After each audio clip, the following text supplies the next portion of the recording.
Irmãos, nós temos então o prólogo do Evangelho de João. Ele tem sido estudado por nós. Ele nos oferece uma introdução, como nós temos dito, a tudo aquilo que nós vamos ver. O prólogo sempre funciona de uma maneira diferente. Não é uma simples introdução, mas é uma preparação, é uma ideia dada a tudo aquilo que nós vamos ver, a tudo aquilo que nós vamos estudar. Então, ler o prólogo, e o prólogo do Evangelho de João compreende os versículos de 1 a 18, encontrar ou receber uma visão geral de tudo aquilo que depois vai sendo trabalhado no Evangelho, que fala a respeito da vida de Jesus, mas de uma forma diferente. Cada Evangelho tem a sua ênfase. O Evangelho de João enfatiza fortemente a divindade de Jesus. Ele é descrito como o Verbo, ou seja, o Filho de Deus que um dia, no tempo e no espaço, assumiu natureza humana, se fez homem. Ele é o Verbo encarnado, portanto, sendo o Verbo, desde a eternidade, ele é a voz do Pai para a criação, ele é a voz do Pai para o universo, a voz do Pai para o homem. Nós temos então a apresentação no prólogo da grandeza do Verbo, a grandeza de Jesus Cristo. Ele é o Verbo encarnado de Deus. A sua grandeza então foi apresentada, nós vimos isto. No domingo passado nós falamos sobre a grandeza do seu amor, a grandeza do amor de Cristo, mas esta introdução ao Evangelho de João também nos fala a respeito de uma terceira grandeza, a grandeza de seu Evangelho, a grandeza de suas boas novas. Evangelho na língua grega, a língua original com que o Novo Testamento foi escrito, quer dizer boas novas ou boas notícias. Então o anúncio das boas novas no Evangelho de João revela a grandeza do Verbo Jesus Cristo. Esta grandeza, ela pode ser vista através de alguns destaques que são dados aqui nos versículos de hoje, os versículos 12 e 13. A grandeza do Evangelho pode ser vista através de seu poder, em primeiro lugar, de sua simplicidade, em segundo lugar, e por último, de seus benefícios. Então, de maneira muito simples, objetiva, eu pretendo trabalhar com os irmãos nesta manhã a questão da grandeza do Evangelho e como ela se manifesta pelo seu poder, por sua simplicidade e pelos benefícios que oferecem ao homem. Sobre a grandeza do poder do Evangelho, e quando nós falamos de poder, é impossível não lembrar as palavras de Paulo quando desejou estar com a igreja em Roma, e na introdução da sua carta aos Romanos, capítulo 1, versículo 16, ele diz o que nós vamos ler. Vamos lá, Romanos, capítulo 1, versículo 16.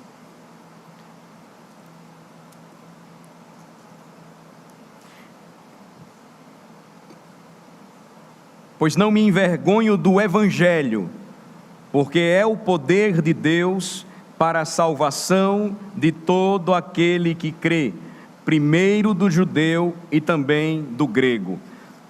O apóstolo Paulo não tinha vergonha do Evangelho, ele não se envergonhava do Evangelho.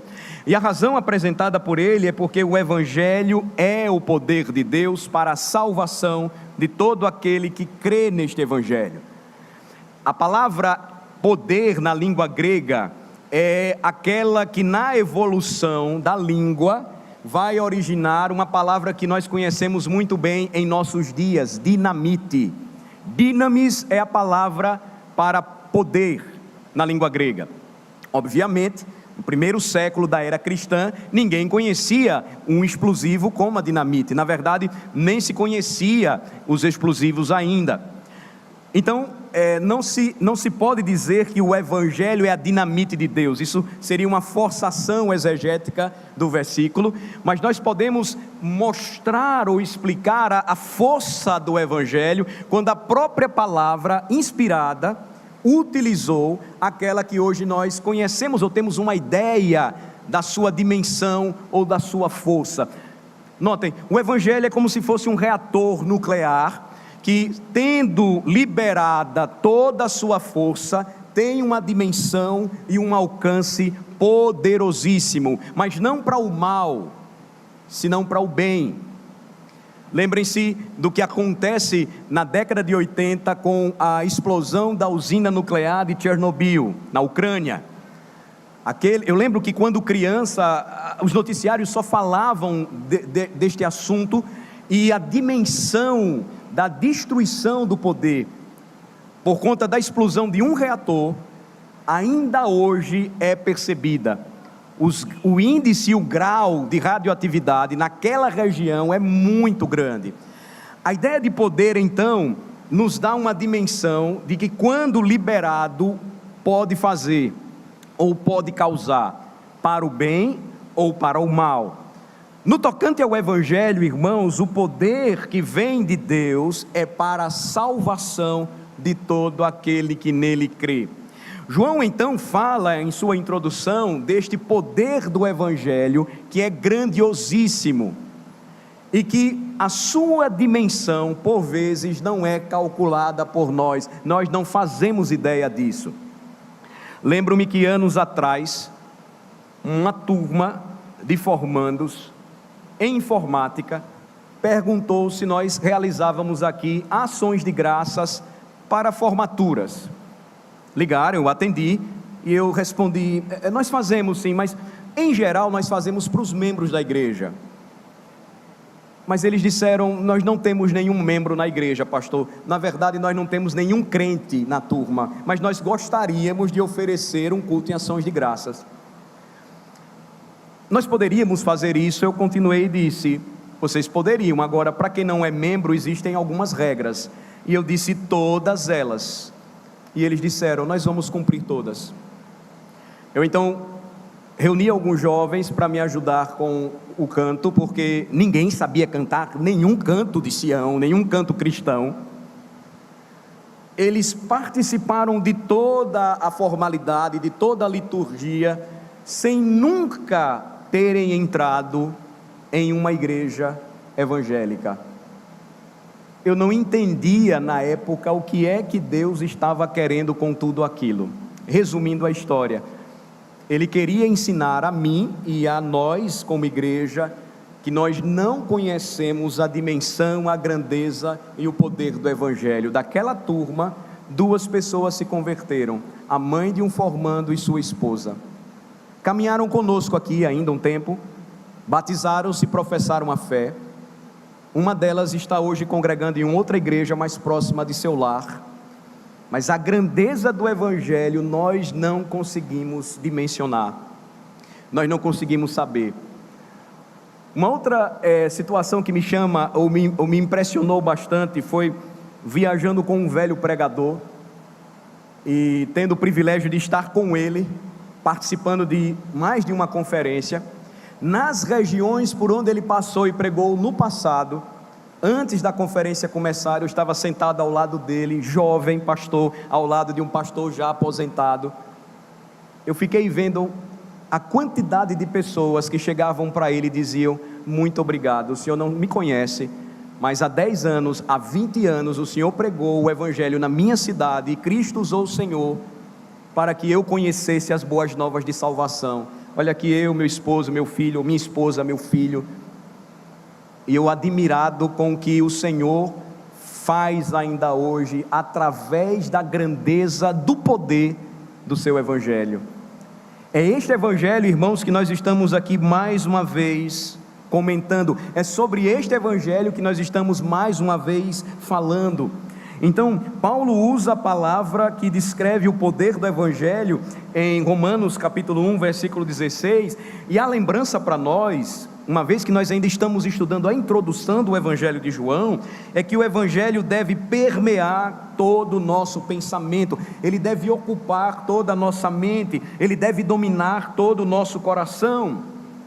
Em nossa busca por amar a Deus, em nossa busca por querer glorificar a Deus, a convicção do poder do Evangelho para transformar vidas, assim como um dia transformou a nossa, deve mover a vida da igreja, quando sai da adoração para ser uma testemunha real da graça de Jesus. Se nós tirarmos isso do ministério cristão, é como se a nossa mensagem se tornasse pólvora molhada, não presta, não funciona, somente o Evangelho traz vida. E notem quão poderoso é este Evangelho, quão poderoso é este Evangelho, e nós precisamos testemunhá-lo, proclamá-lo, ensiná-lo, cantá-lo. É o que faz a igreja se mover e viver no poder do Espírito. Infelizmente, irmãos, o Evangelho, mesmo em círculos cristãos, é frequentemente usado em um sentido pejorativo. Por vezes a pregação do Evangelho soa como um cântico desafinado porque o piano está desafinado, ou como um cântico arrastado porque o povo não está animado e motivado para louvar ao Senhor. Isso acontece quando a igreja contemporânea esquece de entender e buscar compreender o significado de seu poder. O Evangelho é o poder de Deus, repito, para a salvação de todo aquele que nele crê. Esquecemos que o Evangelho, quando é liberado ou solto, como disse Spurgeon, semelhante a um leão enjaulado, que só basta que nós abramos a jaula para que o leão saia e se defenda. Assim é o Evangelho. Quando nós o libertamos e o usamos corretamente, ele é a força suprema que pode mudar a história de um povoado, de uma cidade, de um estado, de uma nação.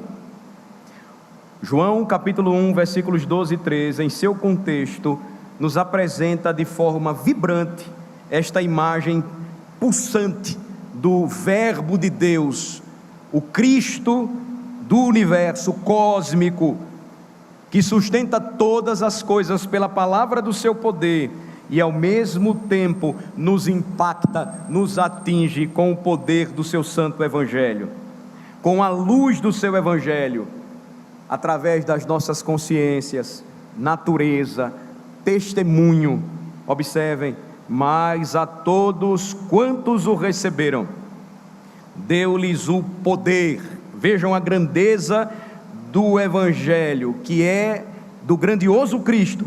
Deu-lhes o poder de serem feitos filhos de Deus, a saber, aos que creem no seu nome. Não é de surpreender, e nós já falamos sobre isso, que já idoso, o mesmo apóstolo vai escrever as palavras que nós lemos mais uma vez hoje, quando anunciamos a certeza do perdão que temos em Cristo.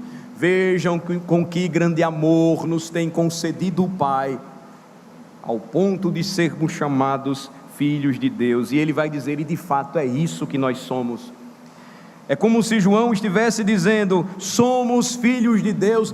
Isso é inacreditável, e tudo isso se deu pelo poder do Evangelho. É a maravilha das maravilhas, porque ele nos amou e então nos alcançou com o poder do seu Evangelho transformador, que ele nos fez filhos. John Bunyan, famoso por sua obra O Peregrino, em seu último sermão, ele pregou sobre João 1, versículo 12. O puritano John Bunyan, ele disse então, um trecho do seu sermão eu vou citar: vocês que são chamados nascidos de Deus e cristãos, se não são pregoeiros ou pregadores, não há vida espiritual em vocês. Se vocês nasceram de Deus, vocês devem estar clamando. Assim que Ele ressuscitou vocês do escuro calabouço do pecado, conclui Bunyan, vocês não podem deixar de clamar a Deus. Sobre o que clamamos, e esse clamor ele é envolto em uma profunda emoção, choro, mas não choro de tristeza, mas choro de alegria.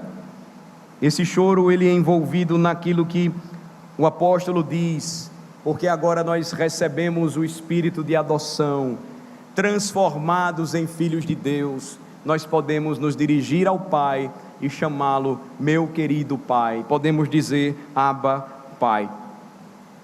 Por causa do poder do Evangelho, não apenas nos tornamos filhos de Deus em certo sentido, mas nós assumimos em Cristo a natureza de Deus. Vamos ver novamente a segunda carta de Pedro, capítulo 1, por favor. Vejam, examinem comigo mais uma vez. Segunda carta de Pedro, capítulo 1, versículo de número 4.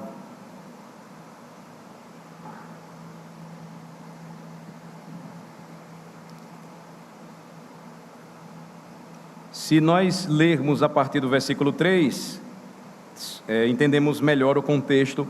Visto como pelo seu divino poder, observem, nos têm sido doadas todas as coisas que conduzem à vida e à piedade, pelo conhecimento completo daquele que nos chamou para a sua própria glória e virtude. E aí vem o versículo 4, pelas quais nos têm sido doadas as suas preciosas e muito grandes promessas, para que por elas vos torneis coparticipantes da natureza divina, livrando-vos da corrupção das paixões que há no mundo. É o que exatamente recebemos de Cristo no dia que o recebemos pela fé, no dia em que cremos em seu maravilhoso Evangelho. Nós fomos feitos filhos de Deus, e assim o amor de Deus foi derramado em nossos corações. No dia em que nós conhecemos a Cristo, Ele, que é a sabedoria de Deus, entrou em nossas vidas, e nós começamos a entender coisas que nunca entendíamos, começamos a enxergar aquilo que nunca víamos. A santidade, ela começou a se desenvolver em nós. O que o apóstolo diz então é que estas coisas são doadas pelo Pai, por meio do Filho, que nos deu o seu Evangelho, e este Evangelho traz consigo muito grandes promessas, preciosas promessas, e por elas nos tornamos participantes, coparticipantes da natureza divina. Somos libertos da corrupção das paixões que há no mundo. O que acontece conosco, irmãos, é o mesmo que acontece com cada um daqueles que tem comunhão no meio do povo de Deus, com a gente. O que acontece comigo acontece com os meus irmãos, o que acontece com você acontece com seus irmãos. Eles agora se tornam semelhantes àquele que, tendo recebido o espírito de adoção, podem clamar ao Pai, e esse clamor é envolto em lágrimas de alegria. Qual foi o último dia que você chorou por sua salvação? Qual foi o último dia que você compreendeu a dimensão de ter sido salvo pelo poder deste Evangelho? Qual foi o último dia que o seu coração, ele bradou de gratidão a Deus pelo fato de que, sendo nós seus inimigos, Ele não poupou a vida do seu próprio Filho, comunicando a nós a sua própria natureza? Quando Ele fez isso, e a partir daí, as nossas vidas, elas então foram mudadas. O prólogo do Evangelho de João começa a falar aqui sobre algo que ele vai depois tratar com Nicodemos no capítulo 3, novo nascimento. Nossas naturezas então agora são transformadas, consequentemente nossas vidas são mudadas, e tudo isso porque o Evangelho é o poder de Deus para a salvação de todo aquele que crê em o nome de Jesus. A chave, então, irmãos, para compreender estes versículos de João capítulo 1, e principalmente o versículo 12, não é apenas viver na grandeza de Cristo e seu amor, mas possuir a grandeza de seu Evangelho.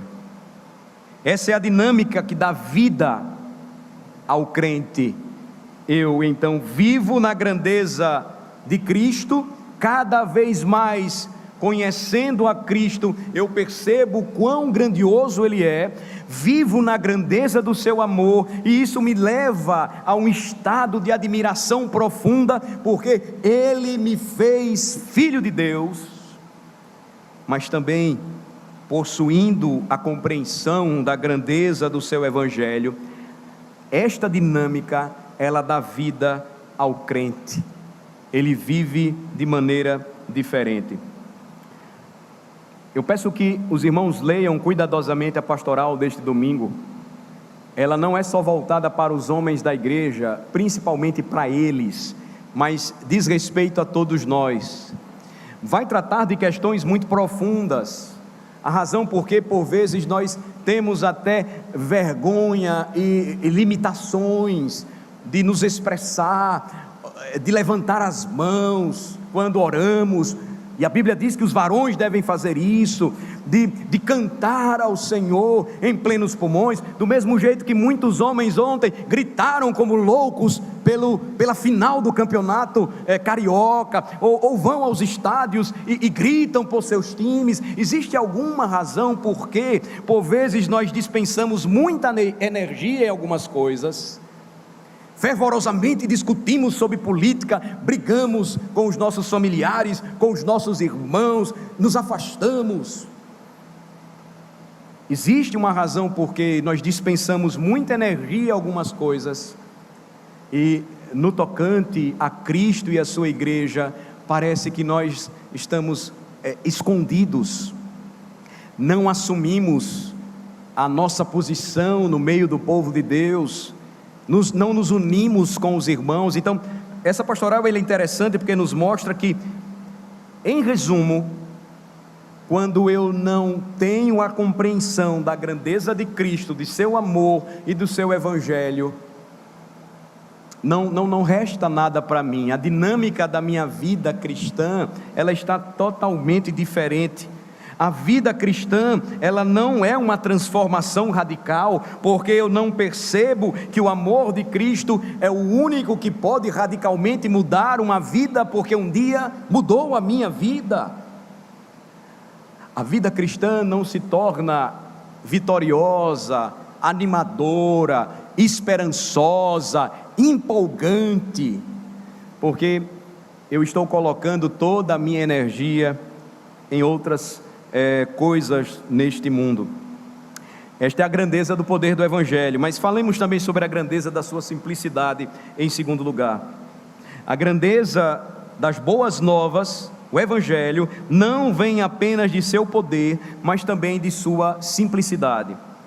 O Evangelho não nos oferece um sistema de perfeição espiritual.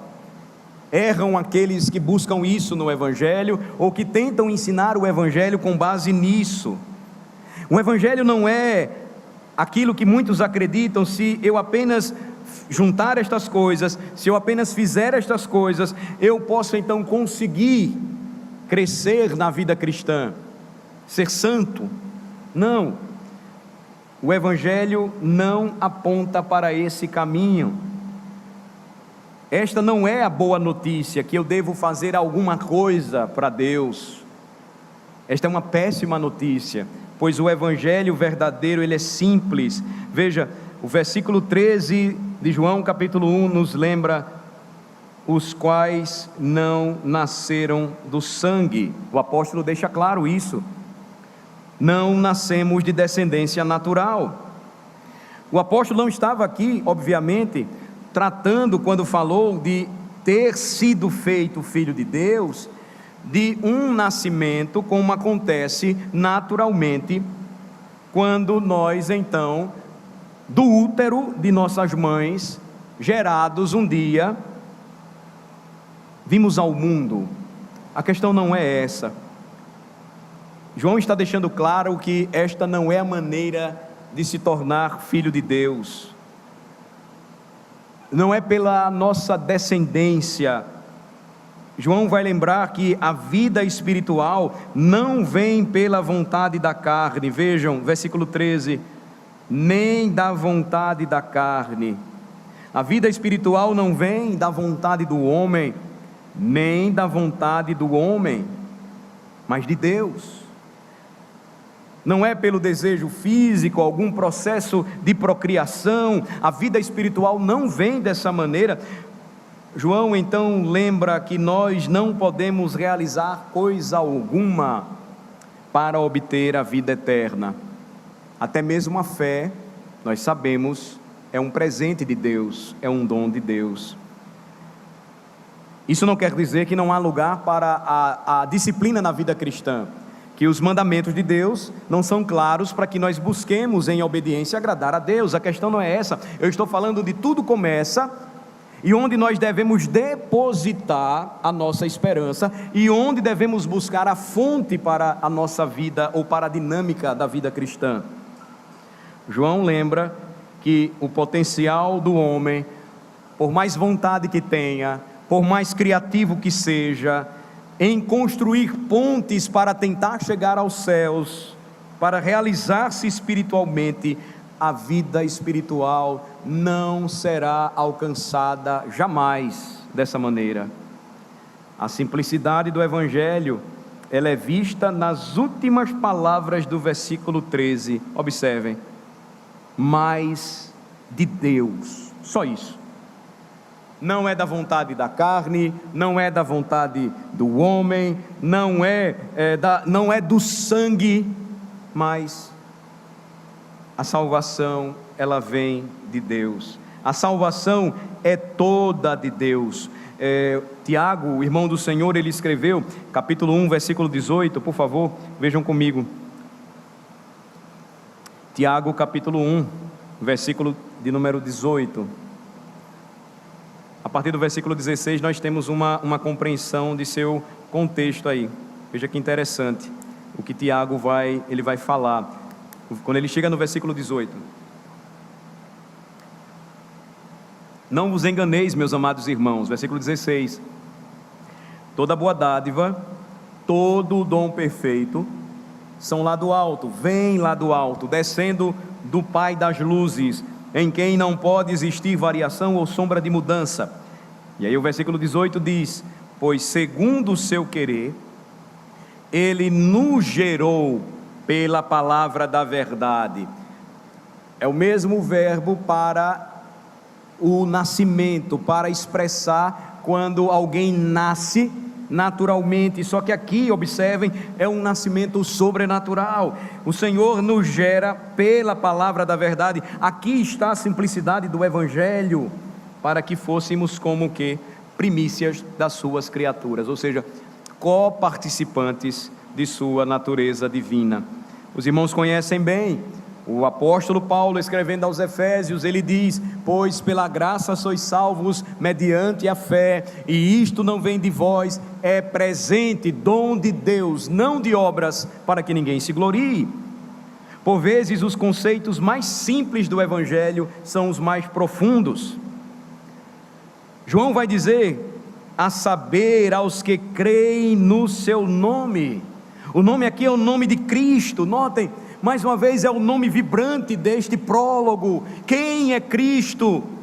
Para quem este nome nos direciona? Aquele que é grandioso, pois criou o universo e o sustenta pela palavra do seu poder. Quem é o detentor deste nome? Aquele que tem um nome sobre todo nome, pelo qual importa que os homens sejam salvos. Este nome nos chama ao arrependimento, porque quando o pecador vai a Cristo, ele não tem como evitar ir até Ele e vê-lo em toda a sua grandeza e glória. Quando o pecador ele vai a Cristo, não há como evitar que ele também veja a si mesmo e todos os seus pecados. Quando o pecador crê no nome de Cristo, ele então é recebido na família de Deus, porque ele agora o recebe em sua vida pela fé. A grandeza do Evangelho, então, pode ser percebida em primeiro lugar. Mas a todos quantos o receberam, deu-lhes o poder. O Evangelho é o poder de Deus para a salvação. Em segundo lugar, em sua simplicidade. Não é por esforço humano, mas é graça de Deus. Essa simplicidade, ela vai revelar ao pecador uma salvação maravilhosa e uma verdade profunda. O que nos leva à terceira e última característica da grandeza das boas novas do Evangelho. A grandeza de seus benefícios. É o que nós vemos em terceiro lugar. Nós podemos ver a grandeza do Evangelho em seus benefícios. Lembrem novamente da admiração do apóstolo João sobre o que Cristo fez. Vejam com que grande amor nos tem concedido o Pai, ao ponto de sermos chamados filhos de Deus, e de fato é isso que nós somos. E aí no próximo versículo, e nós lemos hoje no momento da liturgia, o apóstolo então ele vai destacar: amados, agora somos filhos de Deus. Está lá em 1 João capítulo 3, versículo 2. E ainda não se manifestou o que haveremos de ser. Sabemos que, quando Ele se manifestar, seremos semelhantes a Ele, porque haveremos de vê-lo como Ele é. O que o apóstolo está dizendo é que quando vemos a Jesus, nós então nos tornamos semelhantes a Ele. Quando no dia final contemplarmos a Jesus, diz o apóstolo João, quando Ele se manifestar, seremos semelhantes a Ele, porque haveremos de vê-lo como Ele é. Porque somos filhos de Deus, seremos como Ele espiritualmente, livres de nosso pecado. É o que vai acontecer na volta de Jesus. Perfeitos em seu amor e santidade, cresceremos de uma maneira grandiosa quanto ao nosso conhecimento dele, pois teremos um conhecimento que jamais poderá ser alcançado neste mundo acerca do nosso Redentor. Mas muito mais do que isso, veja só o que diz a passagem de 1 João: seremos como ele na glória. Abra sua Bíblia comigo em outro evangelho, evangelho de Mateus, Mateus capítulo 13.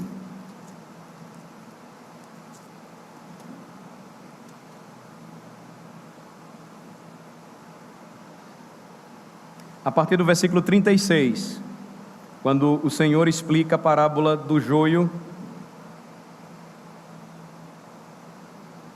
ele vai dizer o seguinte, observem: então, despedindo as multidões, foi Jesus para casa. Mateus 13, 36. E chegando-se a ele, os seus discípulos disseram: explica-nos a parábola do joio do campo. E ele respondeu: o que semeia a boa semente é o Filho do homem, o campo é o mundo, a boa semente são os filhos do reino, o joio são os filhos do maligno. O inimigo que o semeou é o diabo, a ceifa é a consumação do século, e os ceifeiros são os anjos. Pois assim como o joio é colhido e lançado ao fogo, assim será na consumação do século. Mandará o Filho do homem os seus anjos, que ajuntarão do seu reino todos os escândalos e os que praticam a iniquidade, e os lançarão na fornalha acesa. Ali haverá choro e ranger de dentes. É o que vai acontecer com o joio. Mas veja como encerra então esta explicação que Jesus dá da parábola, versículo 43. Então os justos resplandecerão como o sol no reino de seu Pai. Quem tem ouvidos para ouvir, ouça. O que vai acontecer no dia final, quando nós nos encontrarmos com Jesus? Qual o sentido do que o apóstolo João disse, de que nós seremos como Ele é? João, escrevendo o seu evangelho, vai dizer que Jesus é a luz. a luz que dá vida ao mundo, a luz que sustenta o mundo até hoje, que vindo ao mundo ilumina todo o homem. Jesus diz que no dia final, os justos resplandecerão como o sol no reino de seu Pai. Serão como a luz irradiante de seu Redentor. A vereda do justo terminará justamente nesse dia, sendo dia perfeito. Fazendo aqui uma ponte com um provérbio, mas a vereda do justo é como a luz da aurora, que vai brilhando mais e mais até ser dia perfeito. Quando será esse dia? No dia em que veremos a Cristo face a face e seremos como Ele é. No dia em que nós vamos brilhar como o sol em toda a sua força e participaremos de sua luminescência, forte luminosidade.